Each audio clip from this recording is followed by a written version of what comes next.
भगवान रमण महर्षि कहते हैं, हम समाचार पत्र तथा उसके अंतर्गत सब लेख पढ़ते हैं, किंतु स्वयं उस कागज के संबंध में कुछ भी जानने की चिंता नहीं करते। हम सार को नहीं, अपितु छिलके को ग्रहण करते हैं, जिस आधार पर यह सब मुद्रित है वह कागज है। यदि हम आधार को जान लें तो अन्य सब कुछ ज्ञात हो जाएगा। भगवन, आप एक ही सत्य प्रतिपादन कर रहे हैं। वह एक सत्य क्या है? वह एक केवल सत्य है, अस्तित्व जो जगत रूप में भासता है, पदार्थ जो हम देखते हैं तथा हम स्वयं। भगवन, आत्मा क्या है? क्या आत्मा के विषय में कोई अंतिम निर्णय है? पहले जानो आत्मा क्या है। जब हम आत्मा को जानेंगे तब यह प्रश्न ही नहीं रहेगा कि इसका अंतिम निर्णय है या नहीं है। तुम आत्मा किसे कहते हो? भगवन, जीव आत्मा है। जीव क्या है यह जानो। जीव तथा आत्मा में क्या अंतर है? जीव स्वयं आत्मा है अथवा आत्मा कोई पृथक वस्तु है जिसका तुम अनुभव करते हो। उसका अंत निश्चित है।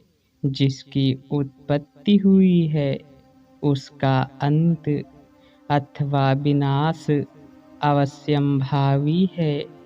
जो अजन्मा है उसका अंत नहीं है। जो वास्तविकता है उसकी अनुभूति नहीं हो सकती, उसका अनुभव नहीं किया जा सकता। हमें खोजना चाहिए। जो दृश्यमान है वह क्या है? जो दिखता है उसका अंत निश्चित है। जो वास्तविकता है वह नित्य है। जो नवीन प्रकट होता है वह बाद में नष्ट होगा। भगवन, नरदेह में अवतीर्ण होने पर क्या होता है? जीव का क्या होता है? पहले हम यह जान लें कि हम क्या हैं। हम जानते नहीं कि हम क्या हैं, और जब तक हम यह न जान लें कि हम क्या हैं, ऐसे प्रश्न की कोई गुंजाइश नहीं है। देहात्म बुद्धि से ही जन्म मरण की भ्रांति उत्पन्न होती है। आत्मा पृथ्वी, अग्नि, वायु एवं जल आदि तत्वों से दूषित नहीं हुई है। उसका न तो जन्म है और न ही मरण। जन्म किसका हुआ है? तुम मनुष्य किसे कहते हो? यदि जन्म मृत्यु एवं मृत्यु के उपरांत के विषयों की जिज्ञासा के स्थान पर यह प्रश्न करो कि अब तुम कौन तथा कैसे हो, तो ये प्रश्न नहीं उठेंगे। सुषुप्ति अर्थात गहरी नींद में, स्वप्न तथा जागृति अवस्था में तुम समान हो। क्या मैं भाव जीव है अथवा देह जीव है? क्या यह संकल्प हमारा स्वरूप है अथवा यह अनुभव कि हम रहते हैं आदि हमारा स्वरूप है? भगवन, आत्म विचार क्यों आवश्यक है? यदि तुम आत्म विचार नहीं करोगे तो लोभ विचार चुपके से घुसता है।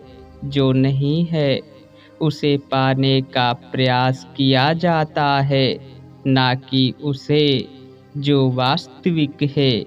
जो तुम खोजते हो उसकी एक बार प्राप्ति के बाद विचार भी समाप्त हो जाते हैं और तुम उसी में स्थिर होते हो। जब तक देहात्म बुद्धि है, आत्मा खोई हुई कही जाती है तथा व्यक्ति को उसे प्राप्त करने का निर्देश किया जाता है। परंतु स्वयं आत्मा कभी नहीं खोती, वह नित्य है।